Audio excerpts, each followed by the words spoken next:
Avant de commencer l'histoire, dites-nous d'où vous regardez en laissant un commentaire ci-dessous.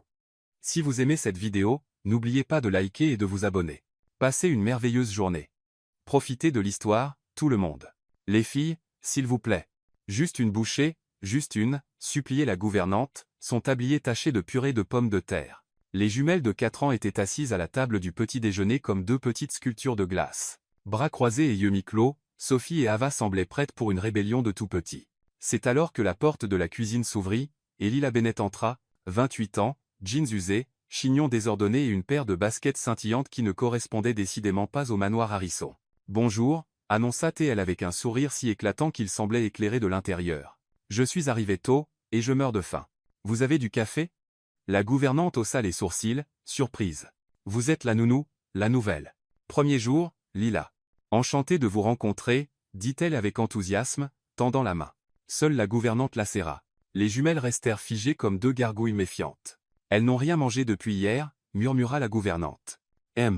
Harrison va perdre patience s'il découvre qu'elles ont encore sauté un repas. Lila posa les mains sur les hanches, observant la scène. D'accord, laissez-moi faire. Sans demander, elle ouvrit le frigo comme si elle était chez elle et en sortit des œufs, du lait, de la farine et un pot de crème fouettée périmée, qu'elle remit discrètement. En quelques minutes, la cuisine embaumait l'odeur des crêpes et de la musique. Oui, Lila avait posé son téléphone sur le plan de travail et cuisiné au son de Twist and Shout des Beatles. Et ce qu'elle fit ensuite, personne ne l'oublierait jamais. C'est l'heure du spectacle, cria-t-elle, faisant voltiger une crêpe dans les airs tout en se lançant dans une danse. Mais pas n'importe quelle danse. Elle faisait de grands pas exagérés, tournoyait comme sur une scène de Broadway, et soudain, elle cala une poêle sur chaque hanche comme si c'était des castagnettes. Les jumelles se regardèrent. Puis un son qu'on n'avait pas entendu dans le manoir depuis des lustres éclata. Derrière. Encore. Encore. Applaudit Eva. Les crêpes qui dansent, ajouta Sophie. Lila fit un clin d'œil. Je ne danse que si vous mangez. C'est le deal. Les filles échangèrent un regard. La bataille était officiellement terminée. Elles prirent leurs fourchettes et mordirent dans leur première bouchée. La gouvernante faillit pleurer. À l'étage, James Harrison examinait des documents dans son bureau minimaliste. Costume sombre, lunettes rectangulaires, cheveux parfaitement coiffés. L'homme le plus froid de l'hémisphère nord. Les sons étouffés de musique et de rire montant de la cuisine firent hausser son sourcil. Depuis le décès de sa femme, les jumelles étaient devenues renfermées, têtues et totalement résistantes à toutes les nounous. 7 avaient été renvoyées en moins de 3 mois. Sven. Il appuya sur le bouton de l'interphone. Madame Carter, pourquoi y a-t-il de la musique dans la cuisine? Encore émue par le miracle des crêpes, la gouvernante répondit, excitée, Monsieur, les filles mangent. La nouvelle nounou, elle a dansé avec une poêle. Silence sur la ligne. Elle a fait quoi? Des crêpes qui dansent, monsieur, et elles ont mangé. James fronça les sourcils. Il prit sa veste et descendit. En entrant dans la cuisine, il s'attendait à un chaos. Au lieu de cela, il trouva quelque chose de bien plus troublant. 2 petites filles heureuses, le visage barbouillé de miel, et une femme faisant tournoyer une crêpe sur son doigt comme un ballon de basket. « Que se passe-t-il ici » demanda-t-il d'une voix ferme et froide. Lila arrêta de faire tournoyer la crêpe, mais ne sembla pas décontenancée. « Bonjour à vous aussi, patron. Vous voulez une crêpe qui danse ?»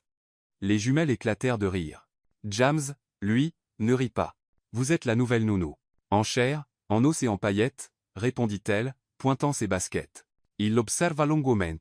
Il s'attendait à une professionnelle réservée, portant un uniforme et s'adressant aux enfants par mademoiselle, pas à quelqu'un qui jouait du Beatles et organisait des spectacles de crêpes improvisés. « J'exige de la discipline, de la responsabilité et du silence, » dit-il. « Soupa.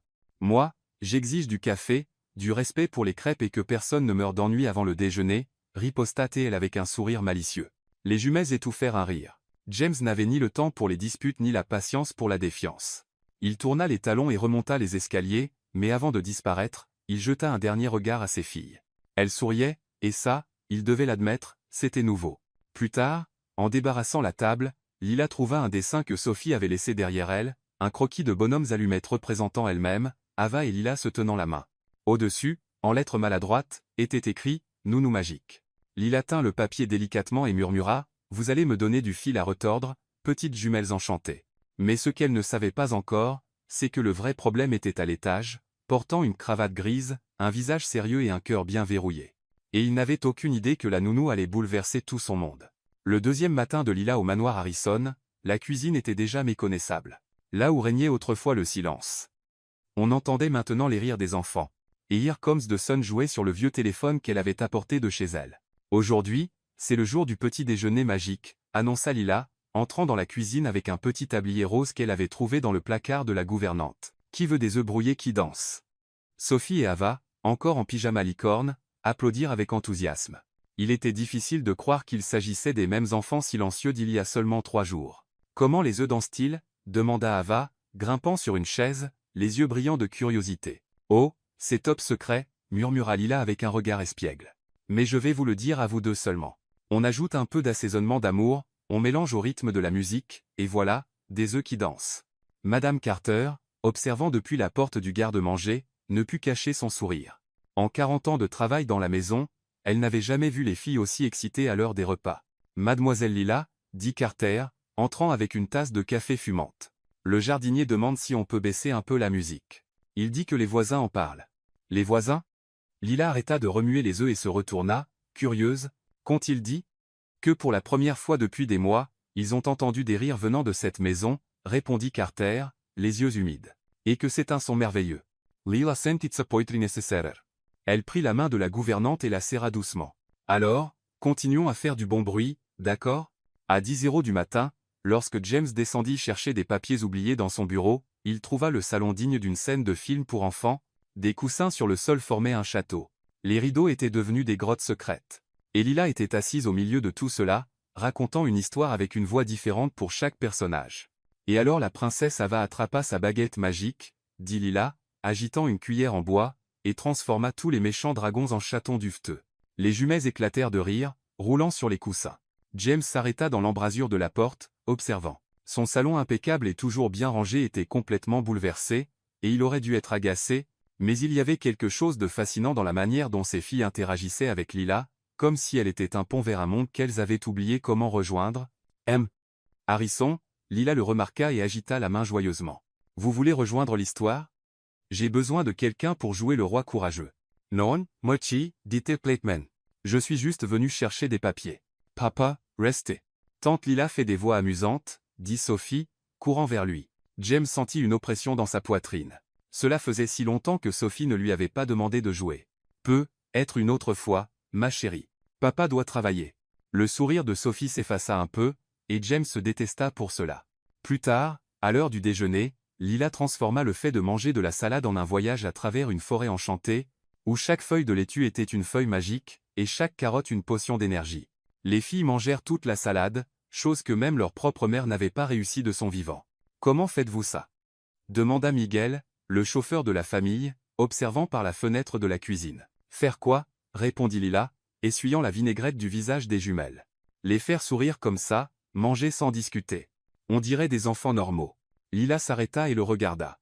Ce sont des enfants normaux, Miguel. Ils avaient juste besoin qu'on leur rappelle. Cet après-midi-là, pendant que les filles faisaient la sieste, le personnel se réunit dans la cuisine comme cela n'était pas arrivé depuis des mois. Carter prépara du café. Miguel apporta des biscuits faits par sa femme, et même Elena, la gouvernante la plus timide de la maison, rejoignit le groupe. Elle est différente, murmura Elena, remuant du sucre dans son café.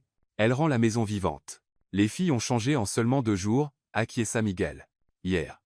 Sophie m'a montré un dessin qu'elle a fait. La première fois qu'elle dessine quelque chose depuis, eh bien, depuis l'accident. Carter hocha la tête solennellement.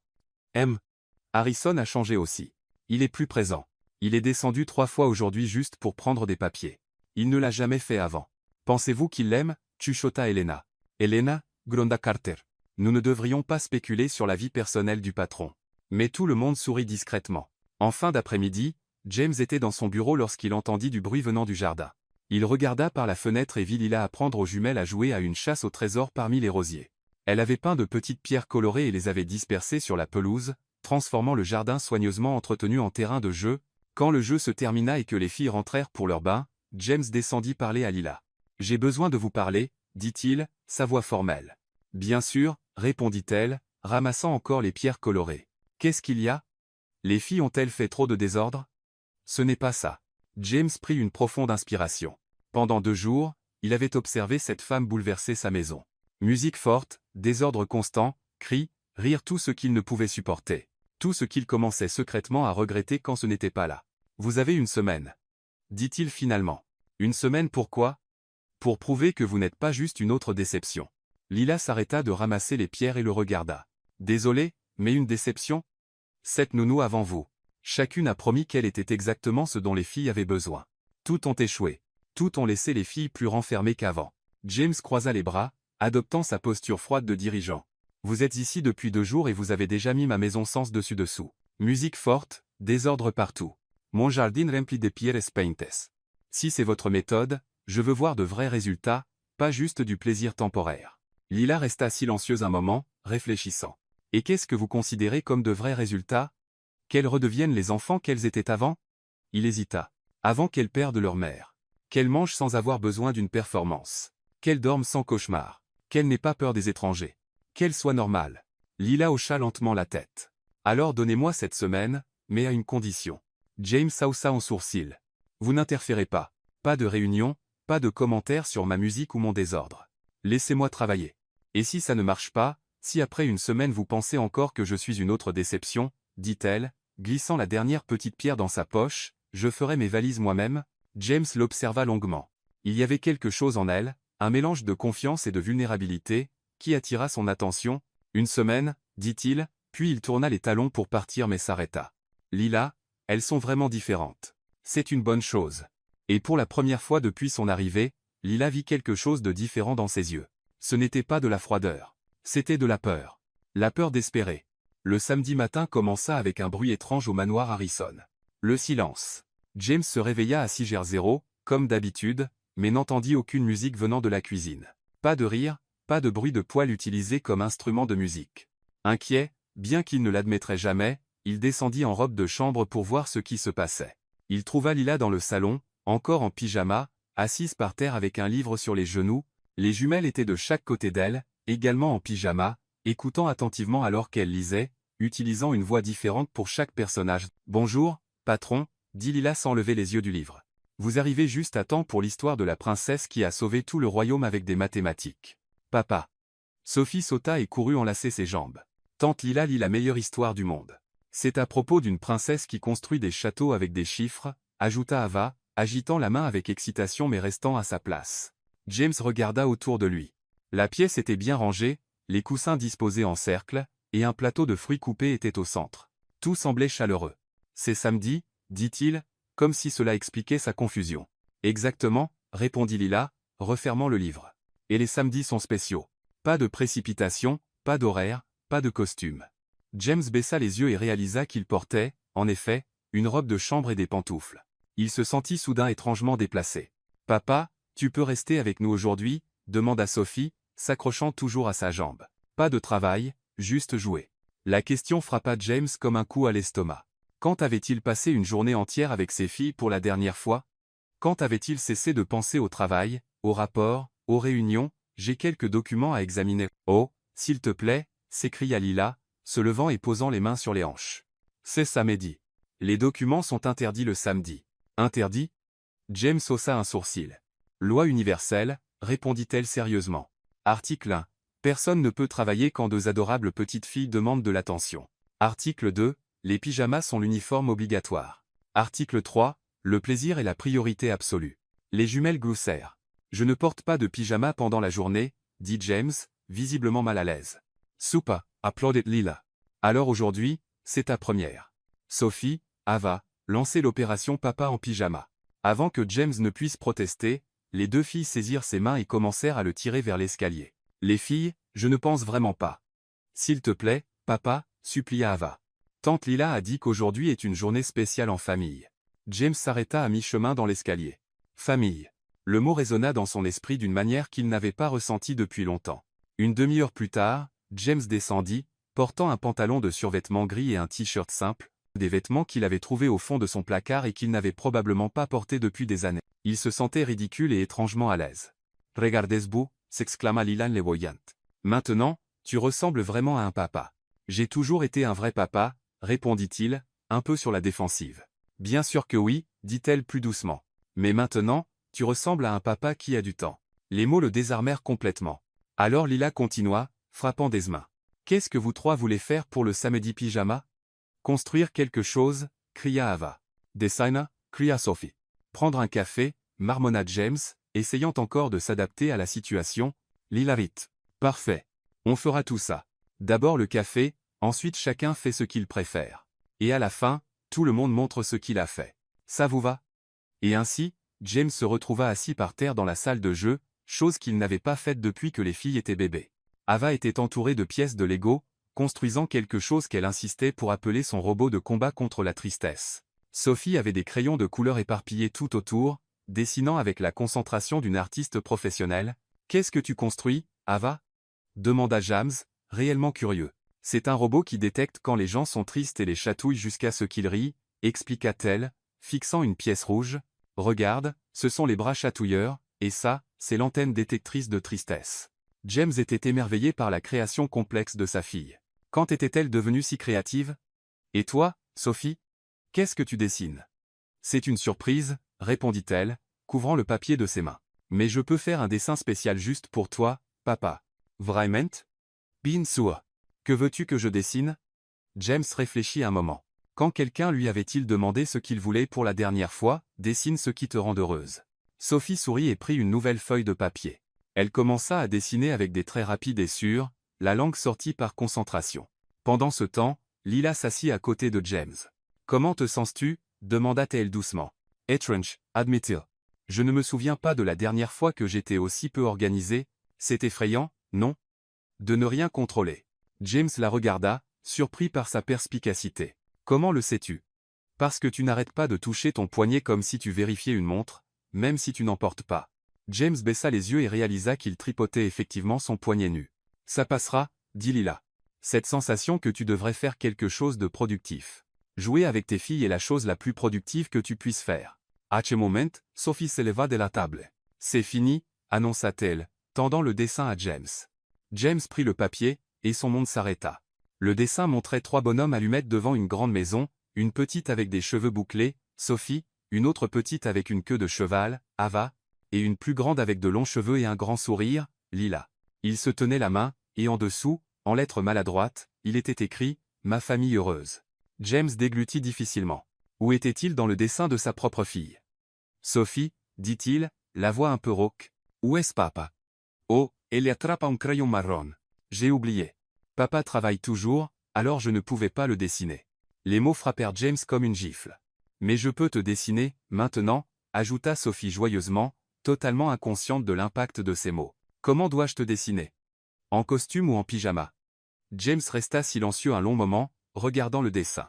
3 personnes heureuses. Sa fille avait dessiné sa famille, et il n'y était pas. En pyjama, dit-il finalement. Dessine-moi en pyjama. Sophie sourit et commença à dessiner une 4e silhouette à côté des autres. Quand elle eut fini, elle le brandit. Un homme grand en pantalon de survêtement tenant la main des 3 autres silhouettes. Voilà, dit-elle, satisfaite. Maintenant, notre famille est complète. James prit le dessin, et l'étudia à nouveau. 4 personnes se tenant la main. 4 personnes heureuses. Il leva les yeux et croisa le regard de Lila. Elle ne dit rien, mais James vit de la compréhension dans ses yeux et quelque chose de plus. Quelque chose qui lui fit sentir que juste peut, être, il avait manqué bien plus que du travail ce samedi en pyjama. Puis-je garder ce dessin? Demanda-t-il à Sophie. Bien sûr. Papa, je peux en faire d'autres.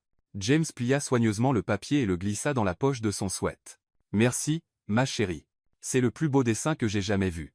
Et pour la première fois depuis longtemps, James souhaita que le week-end puisse durer éternellement.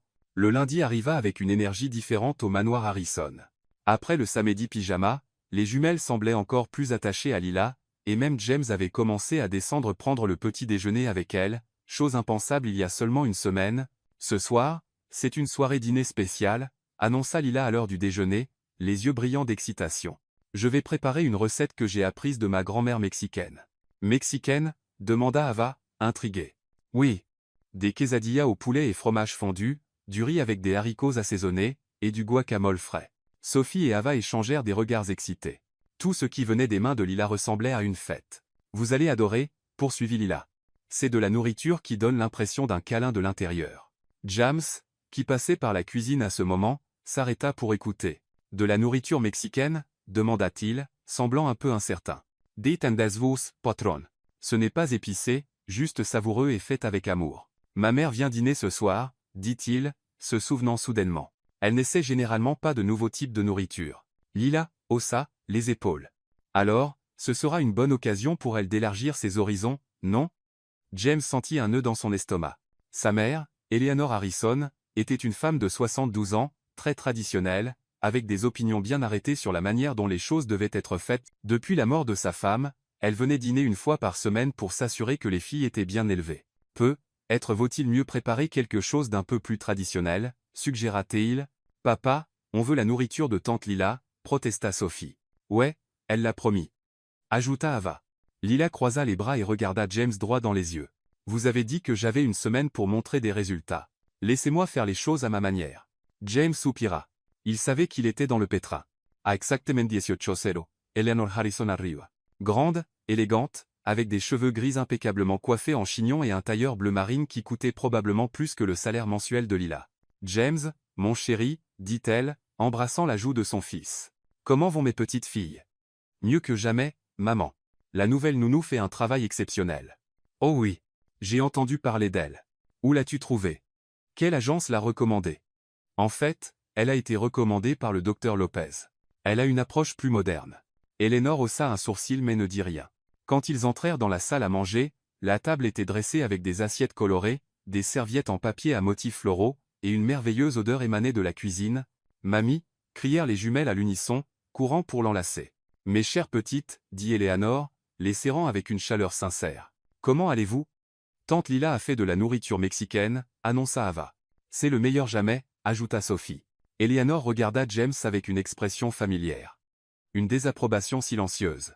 À ce moment, Lila apparut, portant un plat fumant. Bonsoir, dit-elle avec un sourire chaleureux. Vous devez être Madame Harrison. Je suis la nounou des filles.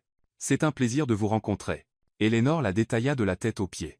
Lila portait une simple robe en coton, ses cheveux attachés en une queue de cheval décontractée. Bonsoir, répondit Eleanor froidement. Donc, vous êtes la nounou? C'est exact, et j'ai préparé un dîner spécial pour ce soir. J'espère que vous apprécierez. Lila servit les quesadillas, le riz assaisonné et le guacamole avec un enthousiasme contagieux. Les jumelles commencèrent immédiatement à manger, émettant des sons joyeux. C'est trop bon, tante Lila, dit Sophie, la bouche pleine. Le fromage fond dans la bouche, acquiesça Ava. James goûta et dut admettre que c'était vraiment délicieux, savoureux, bien assaisonné avec une touche maison qu'il n'avait pas ressentie depuis longtemps. Eleanor, cependant, piqua dans la nourriture avec sa fourchette comme si elle était suspecte. C'est intéressant, dit-elle, prenant une petite bouchée. Où avez-vous appris à cuisiner ainsi? De ma grand-mère, répondit Lila avec enthousiasme. Elle est venue du Mexique quand elle était jeune et m'a appris tous les secrets de la cuisine mexicaine. Elle disait toujours que la nourriture faite avec amour a un goût spécial. Yevois. Et quelle est votre formation académique? Lila s'arrêta de manger, sentant le ton interrogateur. J'ai terminé le lycée et suivi quelques cours sur le développement de l'enfant. Quelques cours, répéta Eleanor avec un dédain à peine voilé. Donc, pas de formation formelle. L'atmosphère devint tendue. James remarqua le changement et tenta d'intervenir. Maman, Lila fait un travail exceptionnel avec les filles. James, mon chéri, je sais que tu veux le meilleur pour elles, continua Eleanor, l'ignorant. Mais elles ont besoin de quelqu'un avec une éducation appropriée, quelqu'un qui peut enseigner les bonnes manières, l'étiquette, préparer des repas appropriés. Les filles mangent mieux que jamais, dit Lila, essayant de rester calme.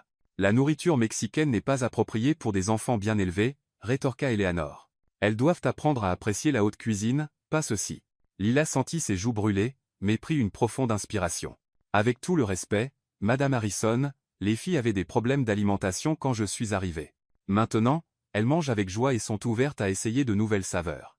Des problèmes d'alimentation? Eleanor se tourna vers James. Pourquoi n'ai-je pas été informée? Maman, ce n'était rien de grave. Elles touchaient à peine leur nourriture. Eleanor House. Et tu fais confiance à quelqu'un sans formation formelle pour régler ça avec de la nourriture exotique? Ce n'est pas exotique, c'est fait maison, dit Lila, luttant pour garder sa patience. Jeune fille, vous ne comprenez clairement pas les besoins d'une famille de haut rang. Ces enfants ont besoin de structure, de discipline, d'une éducation appropriée, pas de jeux et de nourriture de rue. Le silence dans la pièce était assourdissant. Les jumelles avaient cessé de manger et regardaient les adultes, confuses. Les yeux de Lila piquaient, mais elle refusa de pleurer devant cette femme. Madame Harrison, dit-elle, la voix tremblante mais ferme, je n'ai peut-être pas de diplôme universitaire, mais je sais m'occuper des enfants, et je sais les faire sourire. Sourire ne suffit pas, contra Eleanor. Elles ont besoin d'une vraie éducation, pas de quelqu'un qui les gâte avec ça suffit. La voix de James trancha l'air comme une lame. Il se leva, les yeux brûlants de colère. Maman, arrête tout de suite. James, j'essaie juste de... Tu humilies la femme qui a redonné vie à mes filles, dit-il avec une fermeté qui le surprit lui-même. La femme qui a fait ce que cette nounou qualifiée n'ont pas pu. La bouche d'Eleanor s'ouvrit. Lila n'a être pas de diplôme accroché au mur, mais elle a quelque chose de bien plus précieux. Elle se soucie vraiment, et les filles l'adorent. James, je n'ai pas fini, il l'interrompit. Ces derniers jours, j'ai vu mes filles rire, jouer, manger joyeusement. Je les ai vues courir pour m'enlacer quand je rentre à la maison. Je les ai vues dessiner des images de notre famille heureuse, et tout cela grâce à Lila. Il se tourna vers sa mère. J'étudie. Donc, avec tout le respect, maman, c'est moi qui décide ici, et je dis que Lila reste. Eleanor regarda son fils comme si elle ne le reconnaissait pas. James Harrison, tu fais une erreur. La seule erreur que j'ai faite, c'est de laisser d'autres décider ce qui était le mieux pour mes filles pendant trop longtemps. Lila resta immobile, essayant de comprendre ce qui venait de se passer. James l'avait défendu publiquement contre sa propre mère. Tante Lila, murmura Sophie, tirant sur sa manche. Tu ne vas pas partir, hein? Lila baissa les yeux sur la petite fille, puis sur James, qui la regardait avec une intensité qu'elle ne savait pas déchiffrer. Non, ma chérie, dit-elle enfin. Je ne pars pas. Eleanor se leva, attrapa son sac et regarda son fils une dernière fois. Quand cette maison de cartes s'effondra, ne viens pas me demander conseil. Et elle sortit, laissant derrière elle un silence pesant. James se rassit, les mains tremblant légèrement. Je suis désolé pour ça, dit-il à Lila. Merci, répondit-elle simplement. Et à cet instant, quelque chose changea entre eux. Quelque chose qu'aucun des deux n'était tout à fait prêt à affronter. 3 jours après ce dîner tendu avec Eleanor, le manoir Harrison avait retrouvé sa routine joyeuse. James semblait plus à l'aise après la confrontation avec sa mère, et les jumelles continuaient à s'épanouir sous les soins de Lila. C'était un mercredi matin ensoleillé lorsque Sophie tira sur la manche de Lila dans la cuisine. « Tante Lila, veux-tu voir notre endroit secret » chuchota-t-elle, regardant autour d'elle comme si elle allait révéler un trésor caché. « Endroit secret » Lila s'agenouilla à son niveau. « Quel genre d'endroit secret ?»« C'est là où on garde nos choses spéciales, » dit Ava, apparaissant de nulle part, les yeux pétillants de mystère. « On n'a jamais montré à personne. Pas même à votre papa ?» demanda Lila. Les deux filles secouèrent la tête sérieusement. « C'est juste à nous, » déclara Sophie. « Mais tu peux le voir parce que tu es spécial. » Le cœur de Lila fondit. Être appelée spéciale par ces deux petites filles était l'un des cadeaux les plus précieux qu'elle ait jamais reçus. « Alors, montrez-moi cet endroit magique. » Les jumelles la conduisirent dans le jardin, passant devant les rosiers soigneusement entretenus et la fontaine en marbre. Elles marchèrent vers une zone plus cachée où un grand arbre projetait un endroit frais et ombragé. « C'est ici, » annonça Ava, pointant la base de l'arbre. Sophie s'agenouilla et commença à creuser avec ses petites mains dans la terre meuble entre les racines. En quelques secondes, elle sortit une boîte métallique bleue de la taille d'une boîte à biscuits. « Notre boîte à trésors, » dit-elle, la tenant comme si elle était en or. Lila s'assit sur l'herbe à côté des filles, touchée et curieuse d'être incluse dans quelque chose d'aussi personnel. « Puis-je voir ce qu'il y a dedans ?» Les jumelles échangèrent un regard solennel et hochèrent la tête. Sophie ouvrit le couvercle de la petite boîte, révélant son contenu soigneusement rangé. Lila sentit son souffle se couper. À l'intérieur, il y avait des photos d'une belle femme aux cheveux blonds et au sourire radieux. Certaines étaient des photos professionnelles, d'autres des instantanés décontractés, la femme jouant avec les jumelles quand elles étaient plus jeunes, enlaçant James lors d'un événement social, riant pendant un pique-nique. « C'est notre maman, » dit Ava, tenant une des photos avec révérence. Elle était la plus belle du monde. Et la plus cool aussi, ajouta Sophie, sortant une lettre froissée de la boîte. « Regarde, c'est la lettre que j'ai écrite pour elle la semaine dernière. » Lila déplia soigneusement le papier. Dans l'écriture maladroite d'un enfant, Sophie avait écrit « Chère maman, aujourd'hui tante Lila a fait des crêpes, tu l'aimerais. Elle est drôle comme toi. J'espère que tu reviendras bientôt pour la rencontrer. Je t'aime, Sophie. » La poitrine de Lila se serra. « Et celle-ci, c'est ma lettre, » dit Ava, brandissant un autre papier. « J'ai parlé à maman de mon nouveau robot. Elle aimait toujours mes robots. » Lila lut la lettre d'Ava, qui se terminait par « Papa est plus heureux maintenant. Je pense que c'est parce que tante Lila le fait sourire aussi. Quand tu reviendras, vous serez amis. » Il y avait plus dans la boîte, des dessins colorés adressés à maman, de petites fleurs séchées que les filles avaient ramassées, et même une photo récente d'elles avec Lila, conservée aux côtés de leurs souvenirs de leur mère. « On vient ici toutes les semaines, » expliqua Sophie, « pour raconter à maman nos journées. Et on laisse les lettres ici pour quand elle reviendra, » ajouta Ava. « Comme ça, elle pourra tout lire d'un coup. » Lila sentit ses yeux se remplir de larmes. Ces deux petites filles vivaient avec l'espoir que leur mère reviendrait un jour, comme si elle n'était partie que pour un voyage lointain. Les filles, dit-elle doucement, choisissant ses mots avec soin, vous savez que maman ne peut pas revenir, n'est-ce pas? Si, elle peut, protesta immédiatement Sophie. Elle est juste au paradis, en visite chez les anges. Un jour, elle finira sa visite et rentrera à la maison. Papa a dit qu'elle veille sur nous de là, oh, dit Ava. Mais on sait qu'elle veut revenir pour s'occuper de nous de près. Lila prit une profonde inspiration.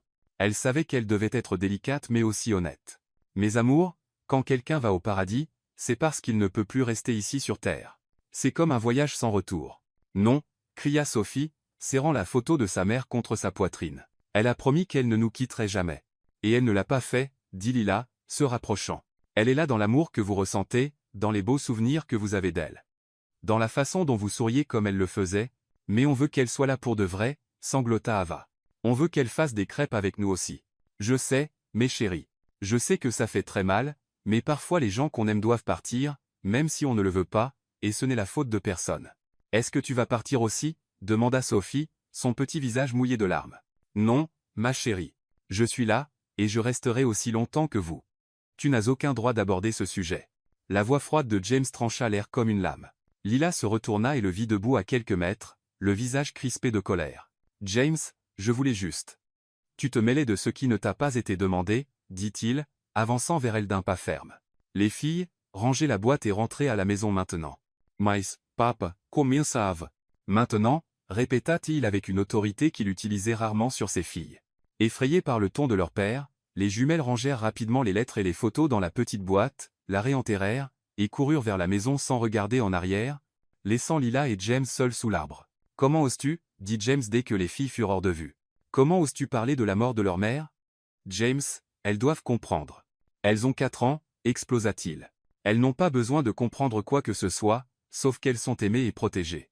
Mais elles vivent dans un fantasme, riposta Lila, se levant. Elles écrivent des lettres à quelqu'un qui ne répondra jamais, attendant un retour qui n'arrivera jamais, et c'est ton problème? James s'approcha, envahissant son espace personnel. Tu es ici depuis une semaine, et tu penses pouvoir réécrire la manière dont je gère le deuil de mes filles. Je n'essaie pas de réécrire quoi que ce soit. J'essaie d'aider. Aider? Il eut un rire sans humour. En détruisant le dernier lien qu'elles ont avec leur mère? Elles n'ont pas besoin d'oublier leur mère, elles doivent accepter qu'elle est partie. Arrête, cria James, les yeux brillants de douleur. Arrête de faire comme si tu savais ce qui est le mieux pour elles. Tu ne sais rien de nous, de ce qu'on a traversé, de ce que c'est de se réveiller tous les jours en sachant que la personne la plus importante de ta vie est partie. Lila resta silencieuse, ressentant le poids de sa douleur. Tu n'as aucun droit, continua-t-il, la voix plus basse mais encore pleine d'émotion, d'aborder ça. Tu n'as aucun droit d'interférer avec la manière dont elles gèrent la perte de leur mère. Ce n'est pas ta responsabilité. Alors, à qui est-ce? Demanda-t-elle doucement. À moi, répondit-il, uniquement à moi, et je décide quand et comment elles y feront face. James tourna les talons pour partir mais s'arrêta. À partir de maintenant, tu te contentes des repas et des moments de jeu. Ne parle pas de choses que tu ne comprends pas. Il s'éloigna, laissant Lila seule sous l'arbre, le cœur douloureux et une chose devenant claire. James ne protégeait pas seulement ses filles, il se protégeait lui-même. L'ambiance au manoir Harrison était lourde depuis la dispute dans le jardin. James regardait à peine Lila, et elle essayait de maintenir une normalité pour les jumelles, qui ressentaient clairement la tension dans l'air. C'était un vendredi après-midi tard, lorsque tout s'effondra. Lila aidait les filles avec un puzzle dans le salon lorsque James rentra plus tôt que d'habitude. Ses pas fermes résonnèrent dans le couloir, et quand il apparut dans l'embrasure, son visage était tendu. « Les filles, allez jouer dans votre chambre, » dit-il, sans même regarder Lila. « Mais papa, on n'a pas fini le puzzle, » protesta Sophie. « Maintenant, » répéta-t-il d'un ton qui ne laissait place à aucune discussion. Les jumelles obéirent, mais pas avant d'échanger des regards confus entre leur père et la nounou.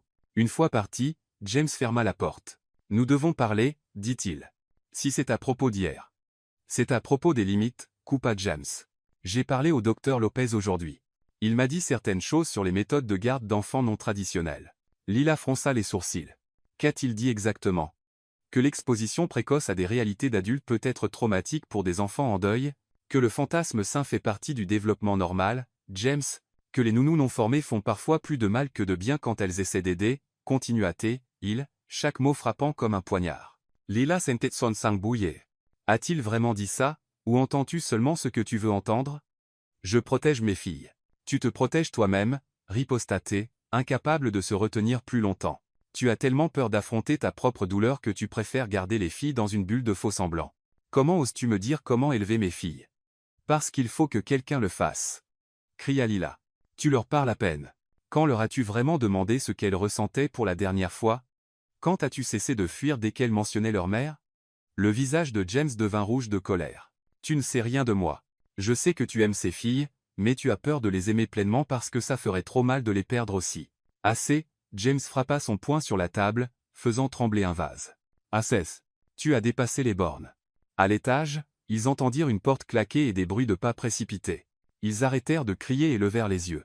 Sophie, Ava. Appela James. Silence. Ils montèrent les escaliers en courant et trouvèrent la chambre des filles vide. La fenêtre était ouverte, les rideaux flottant au vent. Où sont-elles? Murmura James, la panique montant dans sa voix. Sophie, Ava, cria Lila dans le couloir. Rien. Les minutes suivantes furent un tourbillon de panique. James fouilla les chambres à l'étage, vérifiant chacune, tandis que Lila descendit vérifier la cuisine, le salon, le bureau. Madame Carter rejoignit la recherche, tout comme Miguel et Elena. Elles ne sont pas dans la maison, cria James, descendant les escaliers, le visage pâle. Elles ne sont nulle part. Je vais vérifier le jardin, dit Miguel, courant vers la porte. Je vais regarder dans le garage, proposa Elena. Et si elles avaient quitté la propriété, murmura James, la voix brisée, et si quelqu'un les avait enlevées? Lila s'arrêta et ferma les yeux, essayant de penser comme une petite fille effrayée de 4 ans. Où iraient 2 petites filles effrayées? Un endroit sûr? Un endroit petit et confortable où elles pourraient être ensemble? Le chenil, cria-t-elle soudain. Quoi? Le chenil pour chien à l'arrière du jardin. Lila courut comme jamais auparavant, James juste derrière elle. Le chenil était dans un coin reculé de la propriété, entouré d'arbres. L'ancien propriétaire du manoir y élevait des Golden Retrievers, mais il était vide depuis des années. Quand ils arrivèrent, Lila entendit le son le plus triste du monde. Des sanglots étouffés venant de l'intérieur de la petite niche en bois. Sophie, Ava, appela-t-elle doucement, s'agenouillant près de l'ouverture. 2 petites têtes apparurent au fond de la niche, leurs visages striés de larmes. Tante Lila, murmura Sophie. Nous sommes là, mes chéris, dit Lila, tendant les bras. Vous pouvez sortir. Tout va bien. Papa est fâché contre toi à cause de nous, sanglota Ava, rampant à l'extérieur. C'est notre faute si vous vous êtes disputés. On ne veut pas que tu partes, pleura Sophie, se jetant dans les bras de Lila. James resta immobile, regardant ses filles trouver du réconfort auprès de Lila, sentant son cœur se briser. Ce n'est pas votre faute, dit Lila, les serrant toutes les deux. Ce n'est jamais votre faute quand les adultes se disputent. Les grands disent parfois des choses qu'ils ne devraient pas quand ils sont contrariés. Mais si papa t'envoie loin? Demanda Ava. Et si on est encore seul? Ajouta Sophie. Lila regarda James par-dessus les têtes des filles. Il n'avait pas bougé, mais elle pouvait voir les larmes dans ses yeux. Vous savez ce qu'on va faire? Dit-elle doucement. Je vais chanter la chanson que ma grand-mère me chantait quand j'étais triste. Ça marchait toujours. Lila serra les filles plus près et commença à chanter doucement. La mélodie était douce et un peu triste, une berceuse mexicaine sur l'amour inconditionnel et la protection. Même si elles ne comprenaient pas les mots, les jumelles commencèrent à se calmer, se blottissant contre Lila. James observa, fasciné. Il n'avait jamais vu ses filles se calmer aussi vite après avoir pleuré.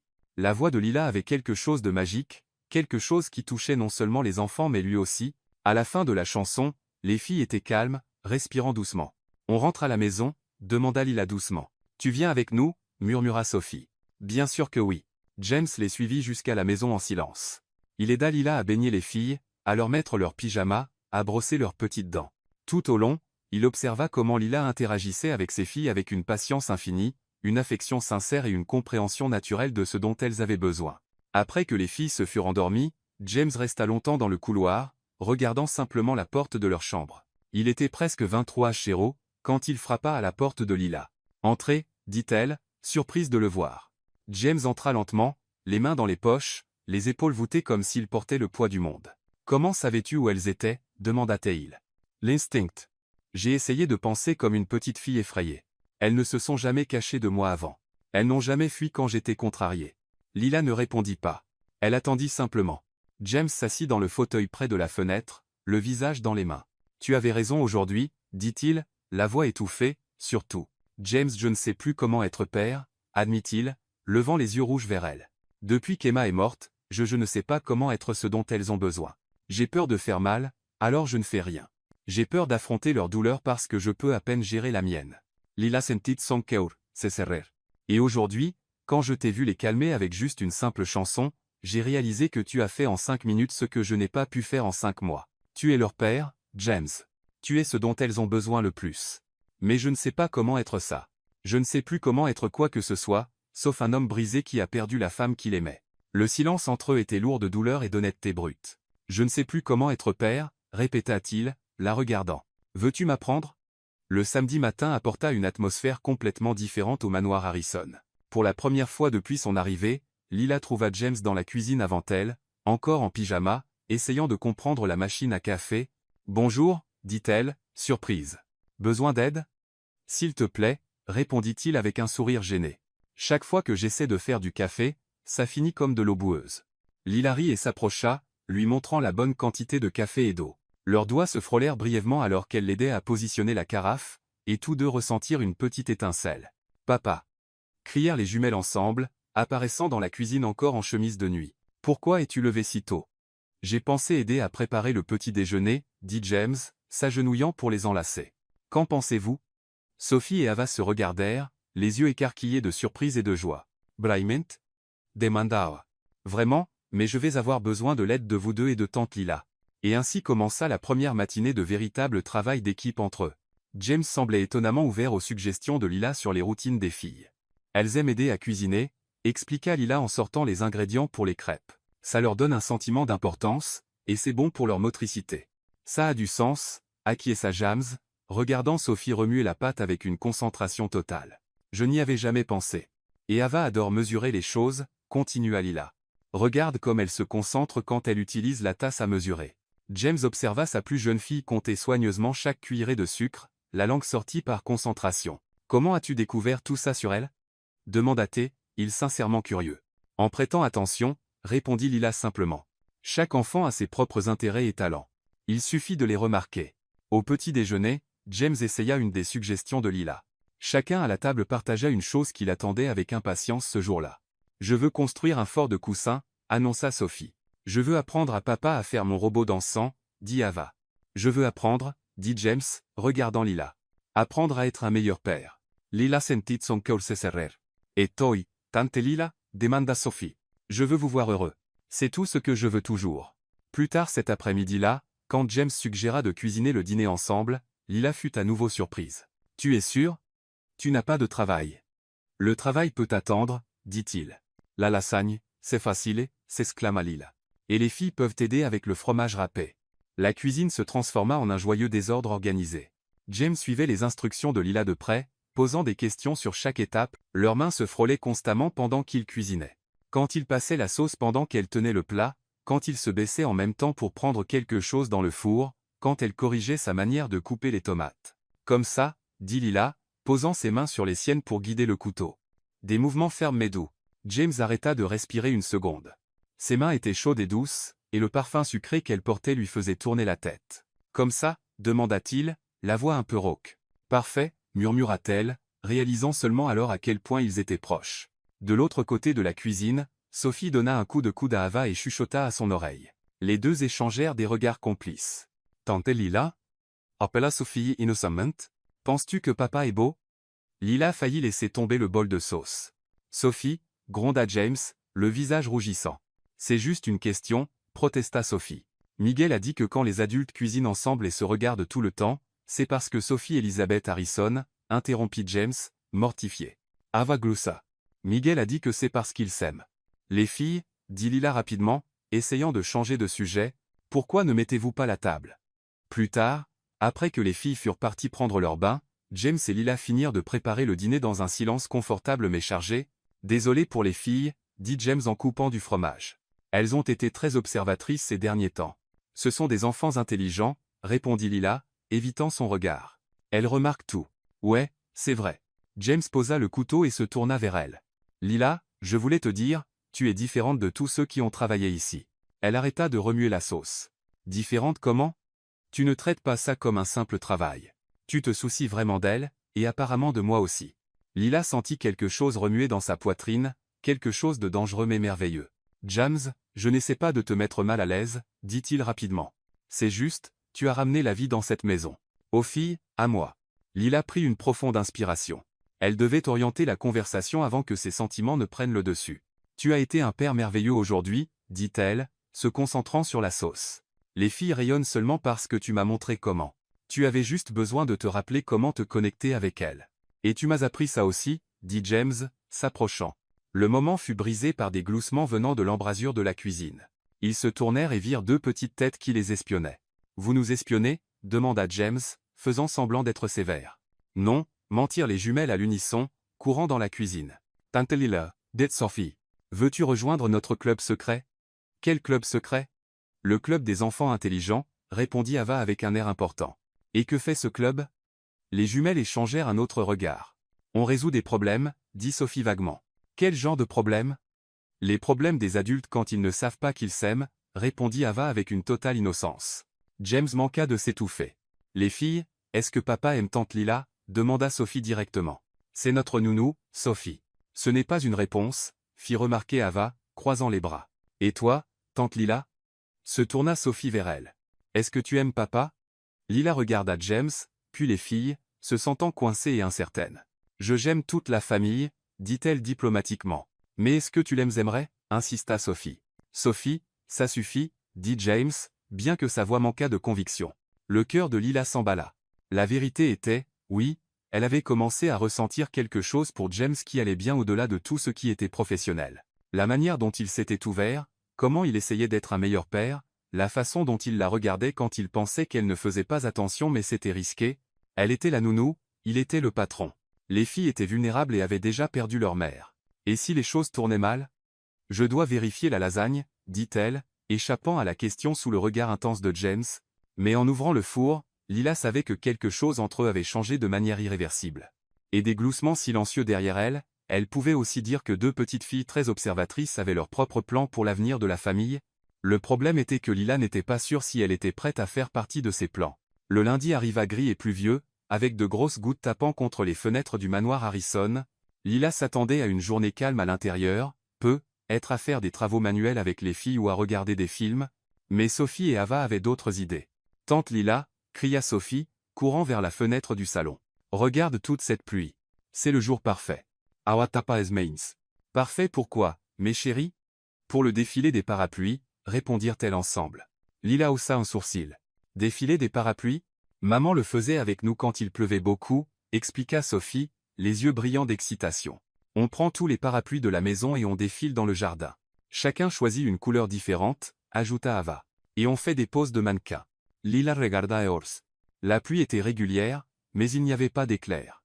Et les filles étaient si enthousiastes qu'elles n'avaient pas le cœur de dire non. « D'accord, mais seulement si papa dit que c'est ok. »« Ok quoi ?» demanda James, entrant dans la pièce. Il était rentré tôt à cause du temps. Le défilé des parapluies, expliquèrent à nouveau les filles, se précipitant pour l'enlacer. « Parapluies ?» James regarda Lila, confus. C'était une tradition qu'elles avaient avec leur mère, expliqua-t-elle doucement. Elles veulent le refaire. James héchita. Toute mention d'Emma le rendait toujours mal à l'aise, mais ces dernières semaines, il avait essayé d'être plus ouvert aux souvenirs que ses filles avaient d'elle. Il pleut assez fort. S'il te plaît, papa, supplia Sophie. On a promis d'être prudente. Et tu dois venir aussi, dit Ava, tirant sa main. Tu n'as jamais fait le défilé des parapluies. James regarda Lila, qui haussa les épaules avec un sourire. Si tu es d'accord pour te mouiller un peu.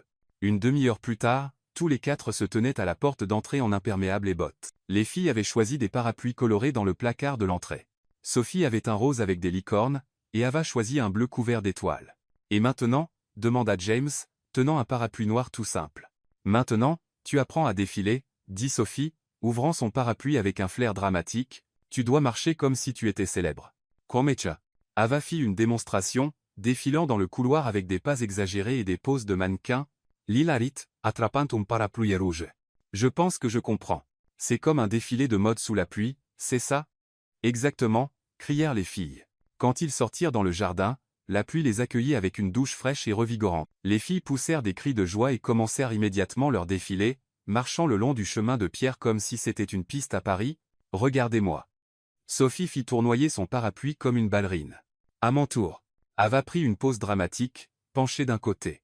James observa ses filles, souriant d'une manière que Lila voyait rarement. Il y avait quelque chose de libérateur à le voir là dehors, trempé par la pluie, sans costume, sans emploi du temps, profitant simplement d'un moment simple avec ses filles. À ton tour, papa. Appela Sophie. Je ne sais pas comment faire. Marche et prends une pause, instruisit Ava. James fit quelques pas hésitants, essayant d'imiter leurs mouvements exagérés. Il avait l'air si maladroit que Lila ne put retenir son rire. De quoi ris-tu? Demanda-t-il, feignant d'être offensé. De ta démarche de mannequin, dit-elle à travers son rire. On dirait un robot qui essaie de danser. Oh, vraiment? Alors montre-moi, experte du podium. Lila releva le défi. Elle descendit le chemin avec des mouvements fluides et ludiques, faisant tournoyer le parapluie rouge et prenant des poses qui firent applaudir et crier les jumelles. Voilà comment on fait, lança-t-elle à James.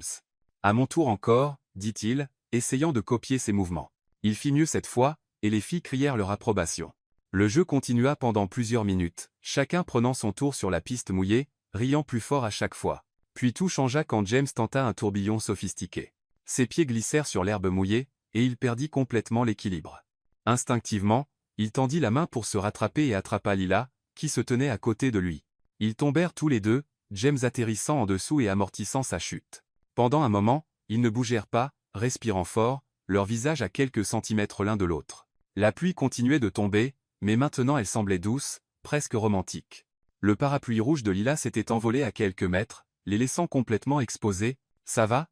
murmura James, ses yeux scrutant son visage à la recherche du moindre signe de blessure. « Je vais bien », répondit Lila tout aussi doucement. Elle était allongée sur sa poitrine, sentant son cœur battre contre le sien. Ses cheveux mouillés tombaient comme un rideau autour de leur visage. Il ne pouvait pas dire qui avait bougé en premier.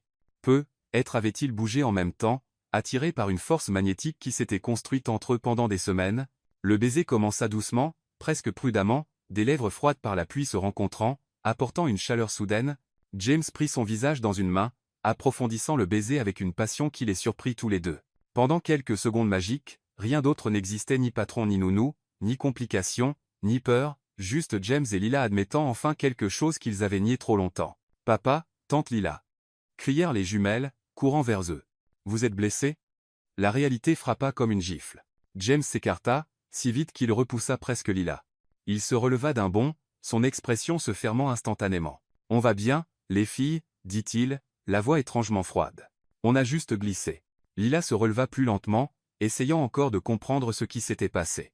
Son goût était encore sur ses lèvres, mais son expression avait complètement changé. « Rentrons à l'intérieur, » dit James sans la regarder. « Vous allez à trappe-foi. » Les filles obéirent, courant vers la maison.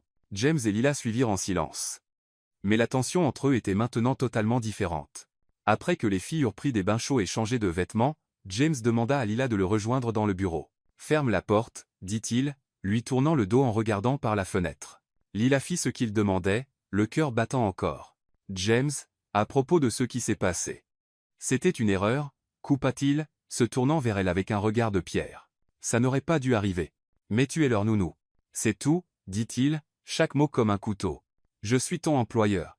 Il y a une ligne claire entre nous, et je l'ai franchie. Ça ne se reproduira plus. » Lila eut l'impression d'avoir reçu un coup dans l'estomac. « Je comprends, » parvint-elle à dire, gardant la voix stable malgré la douleur. « À partir de maintenant, nous restons professionnels. Tu t'occupes des filles, et je garde mes distances. C'est simple. Si c'est ce que tu veux, c'est ce qui doit être. » James se tourna à nouveau vers la fenêtre, mettant clairement fin à la conversation.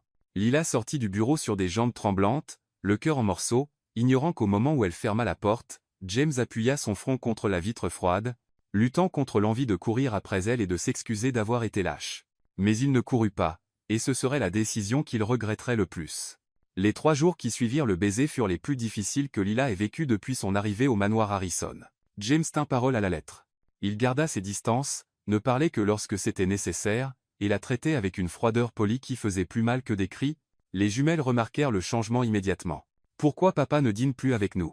demanda Sophie le mercredi, jouant avec les pâtes que Lila avait préparées. « Il a dit qu'il avait beaucoup de travail, » répondit Lila, forçant un sourire. « Mais il a toujours eu beaucoup de travail, » fit remarquer Ava. « Avant, il mangeait quand même avec nous. » Lila ne savait pas quoi dire. Comment pouvait-elle expliquer à 2 enfants de 5 ans que leur père avait embrassé la nounou et le regrettait? « Est-ce que vous vous êtes encore disputé avec papa ?» insista Sophie. « Vous ne vous parlez plus comme avant. »« On ne s'est pas disputé, ma chérie. Parfois, les adultes sont juste occupés. » Mais les filles n'étaient pas dupes. Elles remarquaient la tension, les regards évités, la manière dont James quittait une pièce dès que Lila y entrait. Le jeudi soir, après avoir mis les jumelles au lit, Lila prit une décision qu'elle avait évitée pendant des jours. Elle frappa à la porte du bureau de James. « Entrez », dit-il sans lever les yeux de ses papiers. « J'ai besoin de parler. Si c'est à propos de l'emploi du temps des filles, vas-y. C'est à propos de ma démission. » James arrêta d'écrire, mais ne la regarda toujours pas. « Ta démission ? Je pars vendredi. J'ai déjà fait mes bagages. » Enfin, il leva les yeux, et pendant un bref instant, Lila vit quelque chose comme de la panique traverser son regard. « Les filles ? Les filles iront bien.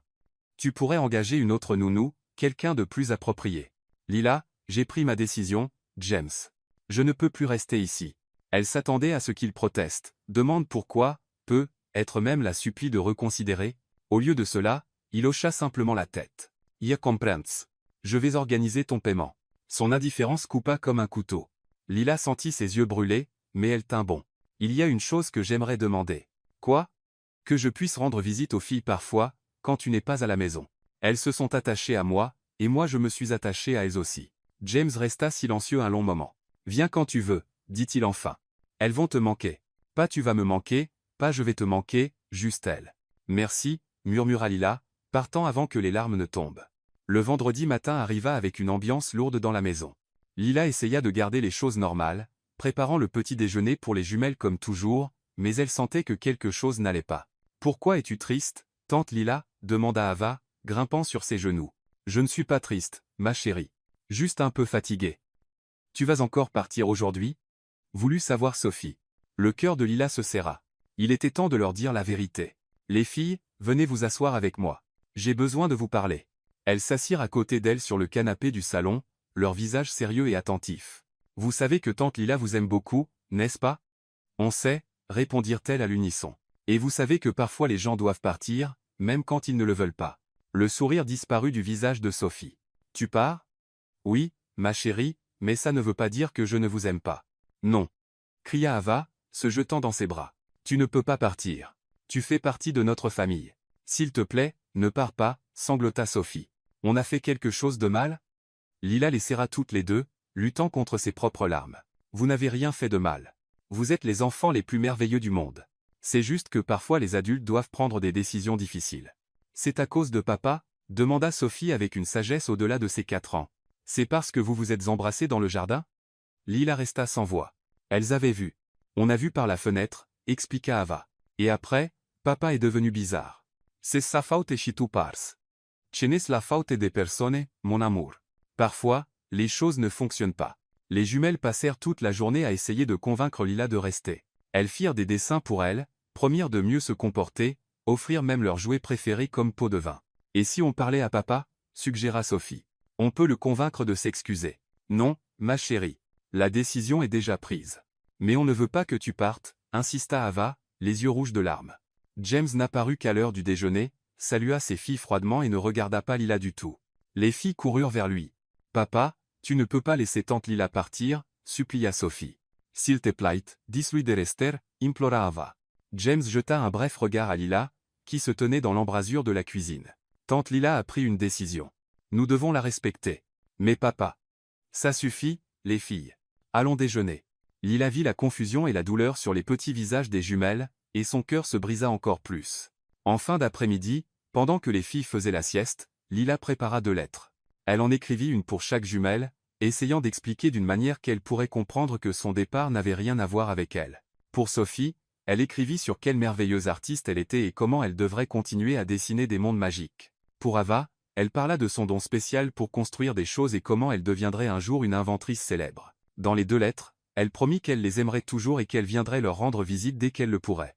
Elle laissa les lettres sur les oreillers des filles et prit sa valise. James n'était pas à la maison quand elle partit. Il l'avait probablement planifié ainsi.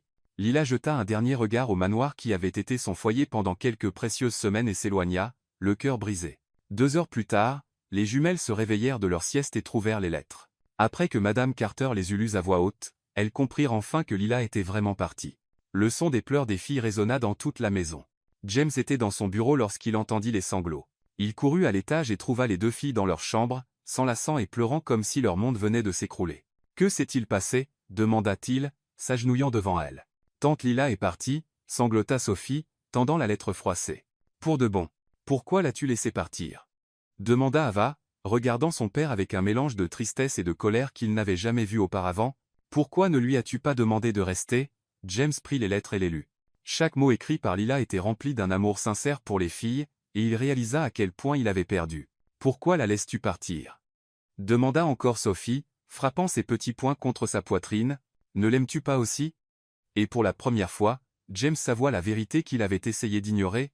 Oui, il aimait Lila, et il avait laissé la peur détruire la meilleure chose qui lui soit arrivée depuis le décès d'Emma. « J'ai fait une erreur, les filles, murmura-t-il, les serrant toutes les deux dans ses bras. Papa a fait une très grosse erreur. Une semaine s'était écoulée depuis le départ de Lila, et le manoir Harrison semblait avoir perdu toutes ses couleurs. Les jumelles mangeaient sans intérêt, jouaient silencieusement et continuaient de demander quand tante Lila reviendrait leur rendre visite. James avait engagé une nounou temporaire, Madame Thompson, une femme sérieuse et efficace qui s'occupait des filles avec un professionnalisme parfait. Elle ne brûlait jamais les crêpes, ne laissait jamais de désordre, et ne chantait jamais pendant l'heure du bain. Elle était irréprochable sur le papier, et les filles la détestaient. Elle ne fait pas de voix amusante quand elle lit des histoires, se plaignit Sophie pendant le petit déjeuner du lundi. Et elle ne nous laisse pas aider en cuisine, ajouta Ava, jouant avec les œufs parfaitement cuits que Madame Thompson avait préparés. James observa ses filles, ne sachant quoi dire. Chaque jour, il devenait plus évident à quel point Lila avait laissé un vide immense dans leur vie. Pas seulement dans la vie des filles, dans la sienne aussi. « Papa, dit Sodain Ave. Tu te souviens que le spectacle de danse est aujourd'hui à l'école ?» Le cœur de James fit un bond. Le spectacle. Comment avait-il pu oublier? Bien sûr que je me souviens, ma chérie, mentit-il. Je suis vraiment excité de vous voir danser. Tante Lila devait venir avec toi, dit Sophie tristement. Elle l'avait promis. James déglutit difficilement. Lila avait promis qu'elle serait là. Et maintenant, les filles devraient monter sur scène sans la personne qui leur donnait toujours le plus d'encouragement. Cet après-midi-là, James arriva à l'école élémentaire de Pine Valley vêtu de son meilleur costume. L'auditorium était rempli de parents fiers tenant des caméras et des téléphones. Il trouva une place au 3e rang, et attendit. Le spectacle commença avec les enfants plus âgés. De petits danseurs, âgés de 5 et 6 ans, se produisirent avec une grâce adorable, gagnant des applaudissements chaleureux du public. Enfin, ce fut le tour de la classe des jumelles. La poitrine de James se serra lorsqu'il vit Sophie et Ava monter sur scène, portant respectivement des tutus roses et bleus. La musique commença, une version instrumentale de Twinkle, Twinkle, Little Star, et les enfants commencèrent la chorégraphie simple qu'ils avaient répétée pendant des semaines. Sophie s'en sortait bien, ses mouvements fluides et confiants. Mais Ava restait immobile au milieu de la scène, regardant le public avec une panique dans les yeux. Elle cherchait quelqu'un qui n'était clairement pas là. James se redressa sur sa chaise, essayant d'attirer son attention. Ava le vit et agita la main, mais ne bougea pas. Les autres enfants dansaient autour d'elle, mais elle restait comme une statue. La professeure de danse fit un signe discret depuis les coulisses, essayant de l'encourager à rejoindre les autres. La musique continuait, mais Ava était visiblement dépassée. James n'en pouvait plus. Il se leva et marcha jusqu'au côté de la scène où il pouvait parler doucement à sa fille. « Ava, ma chérie, tu peux le faire, murmura-t-il. Papa est là. Tu peux danser. » Ava le regarda, les yeux pleins de larmes. « Je veux tante Lila, dit-elle, assez fort pour que plusieurs personnes dans le public l'entendent. » Le cœur de James se brisa. Il regarda sa fille, puis Sophie, qui avait arrêté de danser et observait sa sœur avec inquiétude. « Tante Lila ne peut pas venir aujourd'hui, ma puce, mais papa est là. »« Je veux tante Lila, » dit encore Ava, pleurant maintenant ouvertement. Elle l'avait promis. La musique continuait. Les autres enfants dansaient maladroitement, et toute la scène devenait inconfortable pour tout le monde. James prit une décision désespérée. Il sortit son téléphone et composa le numéro qu'il connaissait par cœur. « Allô ?» La voix de Lila se fit entendre à l'autre bout. « Lila, c'est moi. Je sais que je n'ai pas le droit de t'appeler, mais j'ai besoin de toi. Ava est sur scène à l'école, et elle panique. Elle te demande. » Il y eut une pause. « Où ?»« Auditorium de l'école élémentaire de Pine Valley. S'il te plaît. Je suis à 10 minutes. Tiens Spawn. L'appel se termine. » James rangea le téléphone et se tourna vers Ava. « Tante Lila arrive, ma chérie. Tiens, bon, encore un peu. » Ava arrêta de pleurer, mais elle ne bougea toujours pas. La professeure décida de mettre la musique en pause et annonça une courte pause pendant que les autres enfants quittaient la scène. James monta sur scène et prit Ava dans ses bras, la portant en coulisses où Sophie attendait. « Elle vient vraiment, papa ?» demanda Sophie. « Oui. Et elle vint. » 8 minutes plus tard, James vit une silhouette familière se précipiter dans l'auditorium. Lila portait une robe simple, ses cheveux détachés comme si elle était sortie précipitamment de chez elle. Ses yeux scrutèrent immédiatement la scène. James lui fit signe depuis les coulisses, et quand Ava la repéra, son visage s'illumina complètement. Tante Lila, cria-t-elle, courant sur la scène. Lila monta rapidement les marches latérales, et s'agenouilla pour attraper Ava dans ses bras.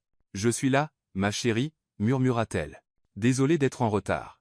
Je ne pouvais pas danser sans toi. Sanglota Ava.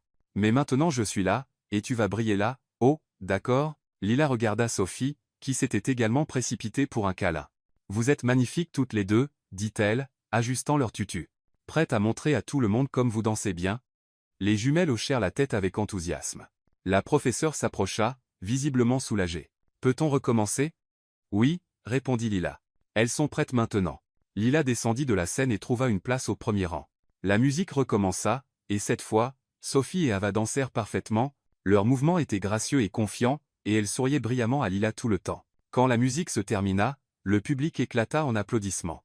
Les jumelles firent leur révérence et agitèrent la main directement vers Lila, qui était debout et applaudissait avec des larmes dans les yeux. Après le spectacle, alors que les familles se rassemblaient dans la cour de l'école, James s'approcha de Lila. Elle était accroupie, parlant aux jumelles, quand il arriva. « Les filles, dit-il. Allez chercher vos vestes. J'ai besoin de parler à tante Lila un moment. » Les filles obéirent, mais pas avant de donner une autre série de câlins à Lila. James et Lila étaient seuls dans la cour, un silence lourd entre eux. « Merci, dit-il enfin, d'être venu. Je sais que tu n'étais pas obligé. »« Bien sûr que si, interrompit-elle. Je leur avais promis d'être là. » Lila, James prit une profonde inspiration. « Les filles ont besoin de toi.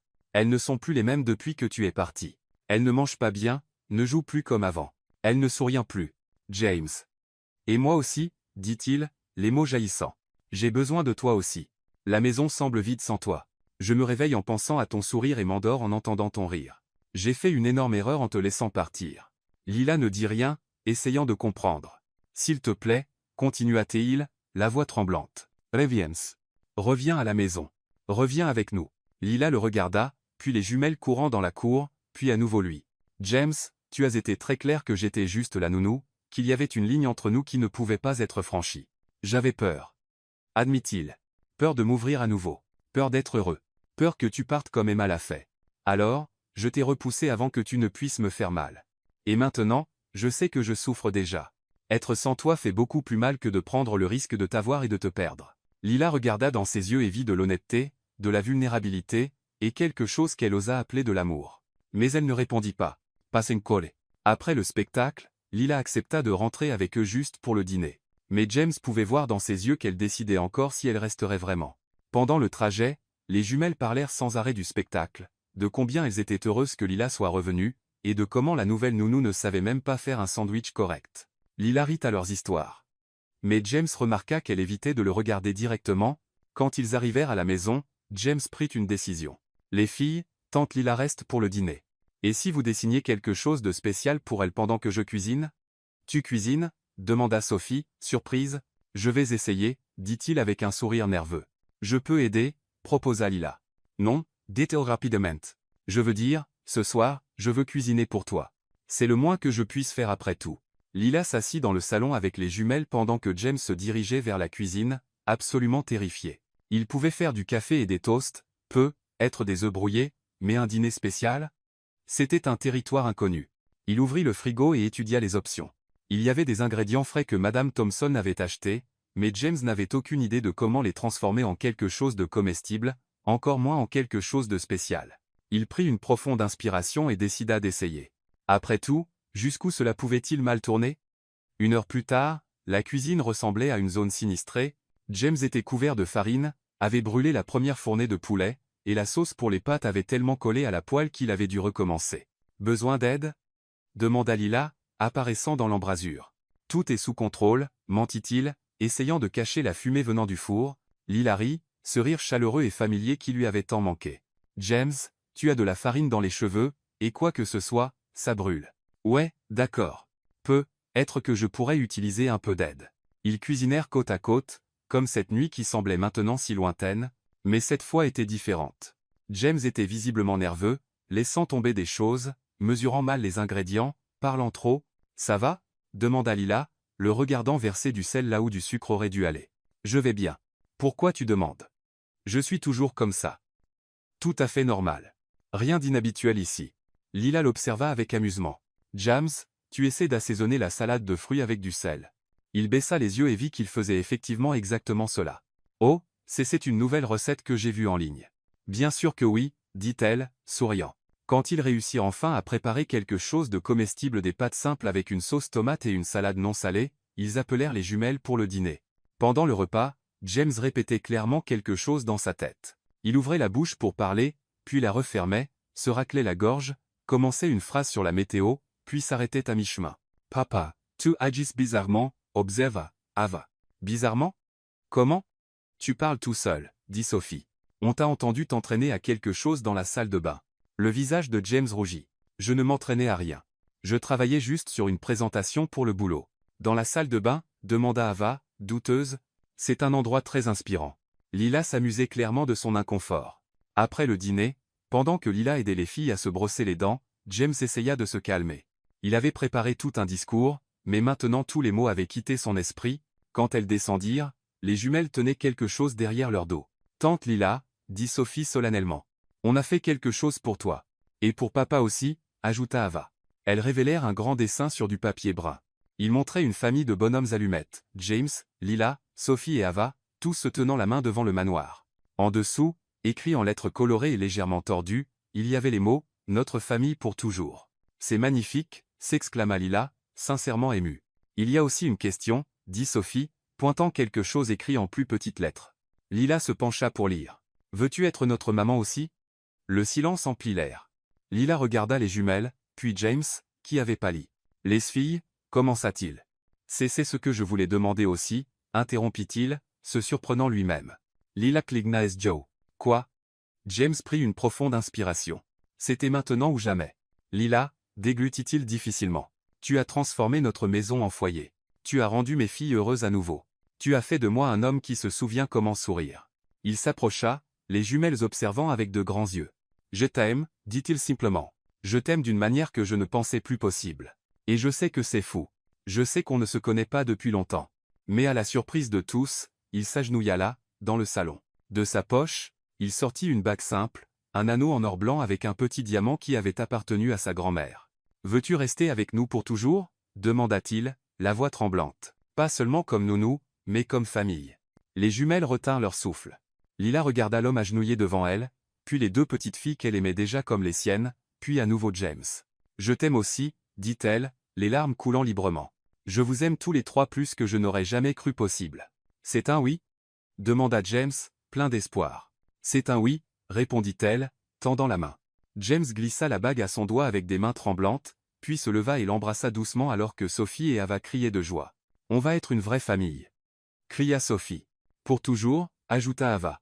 Et là, dans le salon du manoir Harrison, entouré des rires des jumelles, James et Lila surent qu'ils avaient trouvé quelque chose valant plus que n'importe quel trésor, un véritable amour né du désir de prendre soin, grandi par le courage de s'ouvrir, et rendu éternel par la promesse de ne jamais se séparer. 2 semaines après la demande en mariage, le manoir Harrison bourdonnait d'activité, pas le genre d'élégance contrôlée que James préférait habituellement, mais le chaos délicieux que seules 2 petites filles de 4 ans pouvaient créer pour organiser une fête. « Tante Lila !»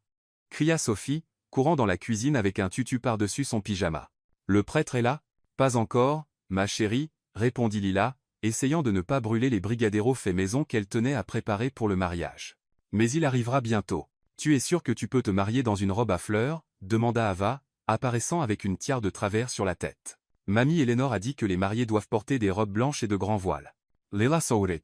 Eleanor Harrison était arrivée 3 jours plus tôt, clairement mécontente de la rapidité du mariage, mais faisant de son mieux pour le cacher pour le bien des petites filles. Elle n'approuvait toujours pas totalement Lila, mais avait remarqué à quel point les jumelles étaient heureuses et comment James souriait à nouveau. « Ta grand-mère a raison sur la tradition, » dit Lila, s'agenouillant pour ajuster la tiare d'Ava. « Mais vous deux avez choisi le thème de la fête, vous vous souvenez? Et à une fête en pyjama, la mariée peut porter ce qu'elle veut. » L'idée de la fête de mariage en pyjama avait commencé lorsque les filles avaient appris que ce serait une petite cérémonie dans le jardin. Elles étaient déçues qu'il n'y ait pas une vraie fête jusqu'à ce que Lila suggère de faire le type de fête qu'elles aimaient le plus. « Mais si c'est une fête en pyjama, pourquoi ne te maries-tu pas en pyjama ?» insista Sophie. « Parce que même à une fête en pyjama, la mariée doit avoir l'air un peu chic, » expliqua Lila. « Mais je promets, après la cérémonie, je me changerai, et on fera une bataille d'oreillers. » Les filles crièrent de joie et coururent le dire à leur père. Lila regarda autour de la cuisine. « Les brigadeiros refroidissaientes. » Un simple gâteau au chocolat était décoré de fleurs comestibles, et des sandwichs en forme de cœur étaient soigneusement disposés. Ce n'était pas le genre de mariage dont beaucoup de filles rêvent, mais c'était parfait pour eux. Dans le jardin, James supervisait les dernières touches, des chaises simples disposées en demi-cercle, une arche de fleurs sauvages que Lila avait insisté pour faire elle-même, et des coussins colorés éparpillés sur l'herbe pour ceux qui préféraient s'asseoir par terre. Harrison, dit Miguel, le chauffeur, s'approchant avec un sourire. Les décorations sont magnifiques. Différentes, mais magnifiques. C'est vrai, acquiesça James, regardant les guirlandes colorées que les jumelles avaient fabriquées. Je n'aurais jamais pensé me marier à une fête en pyjama, mais... Oh, c'est parfait, dit Madame Carter, apparaissant avec plus de coussins. Je n'ai jamais vu autant de joie dans cette maison. James sourit. C'était vrai. Au cours des 2 semaines depuis la demande, le manoir était devenu un endroit complètement différent. Des rires constants, de la musique jouant toujours, et un véritable sentiment de famille qu'il n'avait pas ressenti depuis des années. Les invités commencèrent à arriver, le docteur Lopez et sa femme, quelques collègues proches de James, la famille de Lila, venue du Mexique pour le mariage, et, bien sûr, Eleanor. Elle portait une élégante robe bleu marine. Son seul clin d'œil au thème de la fête en pyjama était une écharpe colorée. James, dit Eleanor, embrassant la joue de son fils. J'espère que tu sais ce que tu fais. Je sais exactement ce que je fais, maman, répondit-il avec une confiance qui la surprit. J'épouse la femme qui a redonné vie à notre famille. Eleanor regarda autour d'elle, prenant note des décorations inhabituelles, des enfants courant en pyjama, des adultes discutant joyeusement sur des coussins dans l'herbe. Ce n'est pas ce que j'avais imaginé pour toi, admit-elle. Ce n'est pas ce que j'avais imaginé pour moi non plus, dit James. Mais c'est parfait. Quand le prêtre arriva, un jeune homme décontracté qui avait volontiers accepté la cérémonie informelle, tout le monde se rassembla dans le jardin. Les jumelles, en tant que demoiselles d'honneur officielles, descendirent le chemin couvert de pétales, jetant encore plus de pétales partout et saluant les invités comme de petites célébrités, puis la musique commença. Ce n'était pas la marche nuptiale traditionnelle, mais la berceuse mexicaine que Lila chantait toujours pour calmer les filles. Du Hermet, Mialma jouait doucement à la guitare. La mélodie était douce et pleine d'amour, résonnant dans le jardin. Et puis Lila apparut. Elle portait une simple robe en coton à motifs floraux avec des fleurs jaunes et bleues qui s'accordaient parfaitement avec le jardin. Ses cheveux étaient détachés avec quelques fleurs naturelles entrelacées, et elle tenait un bouquet de marguerites qu'elle avait cueillies ce matin-là dans le jardin. James sentit son souffle se couper. Elle était radieuse, naturelle, parfaite. Lila s'approcha de lui, souriante, s'arrêtant en chemin pour enlacer les jumelles.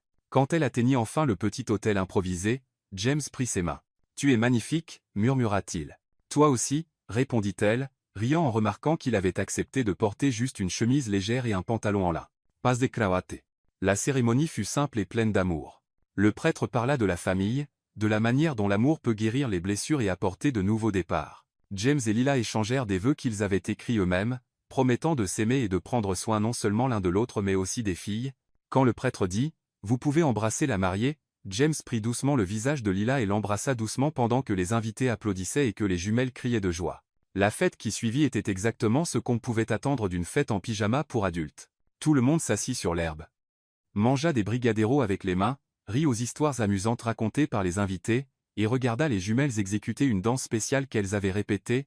Alors que le soleil commençait à se coucher, Lila s'était changée en pyjama comme les filles et était assise sur l'herbe, faisant une bataille d'oreillers avec Sophie pendant que James et Ava construisaient un fort d'oreillers. « Tante Lila », dit soudain Ava, s'arrêtant d'empiler les coussins et regardant autour de la cour. « Oui, ma chérie ?» C'est la première fois que tout le monde dans notre maison sourit en même temps. Lila suivit le regard de la petite fille. Eleanor riait à quelque chose que le docteur Lopez avait dit. James aidait Sophie à viser un oreiller sur Miguel. Madame Carter prenait des photos avec son téléphone, souriant plus que Lila ne l'avait jamais vu. « Tu sais quoi, Ava ?» dit Lila, serrant la petite fille dans ses bras. « Ce ne sera pas la dernière fois. Promise. Je promets. À partir d'aujourd'hui, notre maison sera toujours pleine de sourires. » James avait entendu leur conversation et s'approcha, enlaçant toutes les trois. « Toujours » acquiesça-t-il, embrassant le sommet de la tête de Lila. « Pour toujours. » Et là, dans le jardin du manoir Harrison, entouré de coussins éparpillés, de friandises au chocolat et de jouets partout, la famille qui s'était réunie par l'amour, la patience et beaucoup de crêpes dansantes savait qu'elle avait trouvé quelque chose que l'argent ne pourrait jamais acheter, un vrai foyer construit non pas avec des briques et du ciment, mais avec des rires, des câlins, et la certitude que quoi qu'il arrive, ils seraient toujours les uns les autres.